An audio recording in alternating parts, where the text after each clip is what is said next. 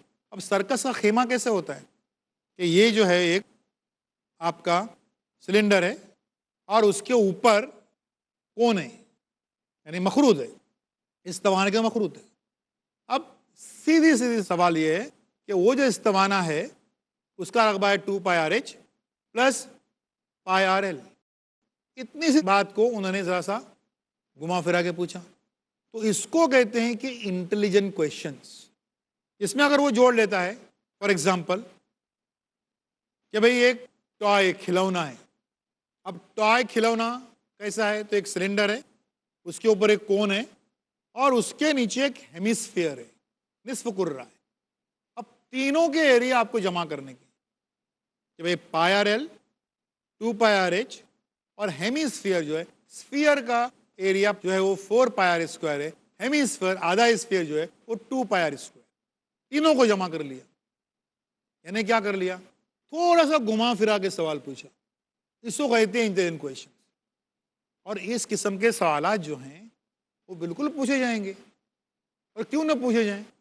सीधे सीधे सवाल अगर पूछेंगे, मालूम पड़ा सभी लोगों को 90% 95% मार्क्स मिल रहे हैं, और फिर यह हो जाएगा कि 95% मार्क्स वाला बच्चा जो है वो कॉलेज के बाहर है, उसको एडमिशन नहीं मिल रहा है, क्योंकि एडमिशन शुरू हुआ 110% से, उसके 100% मार्क्स प्लस उसके स्पोर्ट्स के प्लस इसके उसके उसके, अब उसमें हो क्या रहा है कि उस बच्चे को एडमिशन नहीं मिल रहा है, तो ये पूरा मामला तवाज़ुन ही बिगड़ जाएगा उसका। इसलिए सवालात जो हैं वो टेक्स्ट बुक के बाहर से पूछने का जो चलन होता है वो टेक्स्ट बुक के बाहर से नहीं पूछे जाते हैं। उसकी बुनियाद, उसकी बेसिस जो है वो टेक्स्ट बुक ही होती है, और उन चीज़ों को आप अलग अलग जगह से अलग अलग तरीके से कैसा अप्लाई कर सकते हैं अपने माइंड। मैं उसकी मिसाल दूंगा। मैं ये सिर्फ स्टूडेंट्स के लिए नहीं कह रहा हूँ, उन टीचर्स के लिए भी जो इन higher order thinking skill questions को, हॉट्स क्वेश्चंस को, डी ग्रुप क्वेश्चंस को एक बड़ा हवा खड़ा कर देते हैं।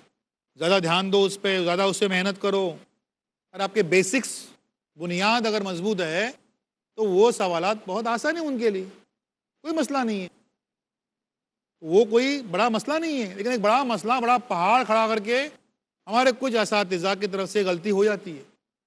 मैं इसकी जो है एक मिसाल दूंगा कि फॉर एग्ज़ाम्पल एक हमको जो है एक तराशे का रकबा, यानी एक सेक्टर का रकबा, एरिया, उसका फार्मूला आपको जो है बताया गया है कि θ/360 मल्टीप्लाई बाय πr²। ये एक तराशे का जो है वो एरिया है, एक सेक्टर का एरिया है। अब क्या एग्जामिनर साहब ये एक्सपेक्ट करते हैं, ये तवक्को रखते हैं उस एग्जामिनर से कि आपको सीधा सीधा सवाल, आपके ये तराशे का रकबा आपको पढ़ा गया 6th में, तो 6 से लेकर 12 तक आपको ये सवाल पूछे कि वो सेक्टर का तराशे का रकबा लिखो, हर बार सवाल वही पूछे? नहीं, वो सवाल को ट्विस्ट करेगा, वो घुमाएगा। तो वो घूमना नहीं चाहिए स्टूडेंट्स ने। उसको कैसे पूछ सकता है इस सवाल को? वो ये पूछ सकता है कि भाई एक खेत है, मुस्ततिल नुमा एक रेक्टेंगुलर खेत है, उस खेत के एक पॉइंट पर, एक वर्टेक्स पर एक जो है एक खंबा है, और उस खंबे को एक घोड़ा जो है वो बंधा हुआ है एक रस्सी से।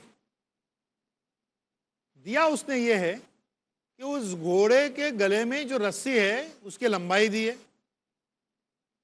और बोल रहा है कि वो घोड़ा जो है वो कितना चारा खाएगा। बोलेंगे बाप रे, इतना मुश्किल सवाल, ये तो टेक्स्ट बुक के बाहर का सवाल आ गया। जी नहीं, ये टेक्स्ट बुक के बिल्कुल अंदर का सवाल है। वो घोड़ा कितना चारा खाएगा, जितने उसे गले में रस्सी है उतना ही जाएगा, और वो उतना ही ऐसे ही खाएगा। वो रस्सी तोड़ के वहाँ जाके खाएगा नहीं, जो रस्सी है उतना ही वो खाएगा, रस्सी तोड़ के जाएगा नहीं वहाँ पर। मतलब ये हुआ कि उसके गले में जो रस्सी है वो कुछ भी नहीं है बल्कि रेडियस है, वो सेक्टर का रेडियस है, वो रेडियस दिया हुआ है, और रेक्टेंगुलर है। मतलब एंगल आपको मालूम करने की जरूरत नहीं है, रेक्टेंगुलर जो है, रेक्टेंगल का हर एंगल 90 डिग्रीज है। तो उसने इशारे इशारे में या घुमा फिरा के दो बातें आपको दे दी। रेक्टेंगल है मतलब 90 डिग्रीज है, उसके गले में रस्सी इतनी लंबी है, रस्सी यानी रेडियस। तो सीधा सवाल पूछने की बजाय उसने सवाल को ट्विस्ट कर लिया। इसको कहते हैं स्मार्ट क्वेश्चंस। तो किताब के बाहर से सवाल कभी नहीं पूछे जाते।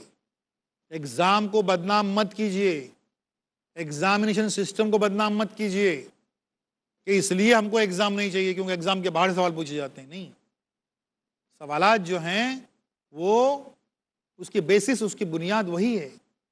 ऐसे कई ये होते हैं। मैं मिसाल दूंगा साइंस की।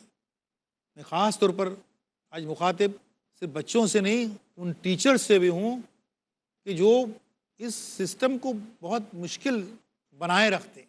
मैं इसकी मिसाल दूंगा कि भाई सीधा सीधा ये पूछने की बजाय कि उसको जो है वो मायोपिया, करीब नज़री, बैद नज़री की बीमारी है, ये पूछने के बजाय थोड़ा सा सवाल ट्विस्ट करते हैं कि भाई असलम के दादा जान जो हैं उनको अखबार पढ़ने में दुश्वारी आती है। अखबार पढ़ने को दुश्वारी आती है मतलब वो करीब की चीज़ जो है वो देख नहीं सकते। तो उसके लिए कौन सी बीमारी है, तो उसके लिए कौन सा अज्जा, कौन सा लेंस, ये पूछ रहा है। तो ये जो हैं वो टेक्स्ट बुक के बाहर के सवालात जो हैं वो टेक्स्ट बुक के बाहर के नहीं रहते हैं, बल्कि उसकी बेसिस जो है वो वही रहती है। एग्ज़ाम के दिनों में एग्ज़ाम के जो टेंशन की बातें हो रही हैं उससे बच्चे ये भी कहते रहते हैं कि भाई रात रात भर जाग कर जो है वो पढ़ाई कर रहा हूँ और उसके बावजूद जो है मेरी पढ़ाई पूरी नहीं हो रही है, मेरा एग्ज़ाम में मेरा हालत ख़राब हो रही है। तो रात रात भर जागना ये अच्छी पढ़ाई करने की कोई निशानी नहीं है, कोई सबूत नहीं है। बल्कि आप जो भी जाग रहे हैं, जो भी पढ़ाई कर रहे हैं, वो क्वालिटी एजुकेशन कीजिए। और क्वालिटी एजुकेशन किससे कहते हैं उसकी मैं एक मिसाल दूंगा। क्वालिटी एजुकेशन यानी ऐसे कि भले ही आप 2 घंटे पढ़ाई कर रहे हैं लेकिन 2 घंटे फोकस स्टडी कीजिए। तो फोकस किसे कहते हैं, फोकस होना किसे कहा जाता है, उसकी मैं एक मिसाल दूंगा। आपने मैग्नीफाइंग ग्लास को देखा हो, ये देख लीजिए एक मैग्नीफाइंग ग्लास है। ये मैग्नीफाइंग ग्लास जो है इसकी एक खूबी ये है कि अगर सूरज की रोशनी के नीचे इस मैग्नीफाइंग ग्लास को अगर हम पकड़ते हैं और उसके नीचे कागज़ रखते हैं तो कुछ देर के बाद में ये कागज़ जो है जल उठता है। अब कागज़ जलाने के 2 तरीके, एक ये कि लाखों मील दूर जो सूरज है वहाँ पर एक कागज़ को लेके जाओ, जला के लेके आ जाओ। दूसरा तरीका ये है कि लाखों मील दूर सूरज है लेकिन उसके नीचे मैग्नीफाइंग ग्लास पकड़ो और कुछ देर के बाद में ये जल उठता है। मैंने ये बात आधी अधूरी कही कि सूरज की रोशनी के नीचे इस मैग्नीफाइंग ग्लास को पकड़ो तो ये कागज़ जल उठेगा। ये आधी अधूरी बात है। इस बात को पूरी सुन लीजिए कि सूरज की रोशनी के नीचे इस मैग्नीफाइंग ग्लास को पकड़ते हैं कागज़ के ऊपर, और अगर एक पॉइंट पे पकड़ते हैं, एक नुक्ते पे पकड़ते हैं तो ये कागज़ जल उठेगा। एक पॉइंट पर अगर वो पॉइंट नहीं आराम से ऐसा हिलाते बैठे, अगर पूरा दिन पूरी रात लेके बैठे, तब भी इसको कुछ नहीं होने वाला, कुछ नहीं होने वाला। एक पॉइंट पे, इसको कहते हैं फोकस करना। इसको कहते हैं कि बिल्कुल तवज्जो के साथ पढ़ना, एक चीज पर ध्यान देना, वहीं से तवज्जो। अगर नहीं होता है तो कुछ नहीं होता है, एक चीज पे फोकस करना।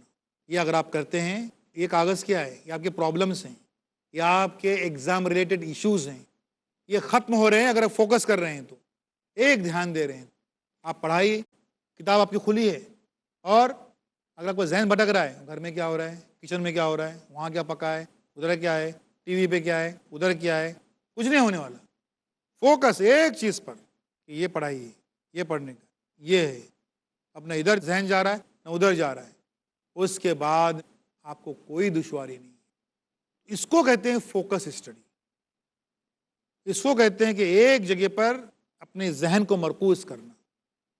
जो ये फोकस स्टडी करता है, बिल्कुल ध्यान उसके तवज्जो एक एक लफ्ज़ पे, एक एक स्टेप पे, एक एक चीज़ पे जब उसकी ये होती है, तब उसको रात रात भर पढ़ाई करने की और रात रात भर पढ़ाई करने के किस्से सुनाने की कभी नौबत नहीं आती। एग्ज़ाम के ताल्लुक से, पढ़ाई के ताल्लुक से ये बहुत ही अहम नुकात का ये सिलसिला जारी रहेगा। व आखिर दावाना अनिल हम्दुलिल्लाहि रब्बिल आलमीन।